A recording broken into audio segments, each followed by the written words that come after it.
How to get Etsy refund step by step. First of all, to get the refund from the Etsy, go ahead and launch the application onto your device, then log into your account. Once you've logged in, you simply have to tap on your profile icon on the top right corner. From here, you will find purchases section. Go ahead and tap on this. If you had made purchases, you should be able to find a list of items over here. You simply have to click on one and look at the specific Help with Order button next to it. You simply have to tap on it, then choose the reason for your refund request, such as item not arrived, damaged, or not as described.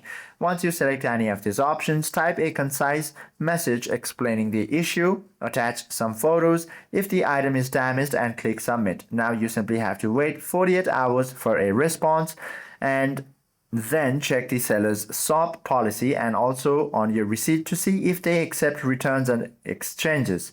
Then give the seller 48 hours to reply to your message. If they still choose to ignore you, you simply have to now escalate it. To escalate it, you have to head backwards, and once again from the home screen, tap on your profile icon. You will find the help and support option. Go ahead and tap on this, then visit the help center and proceed to file a report over here. Hope this video helps you out a lot. If you have any questions or queries, do comment down below.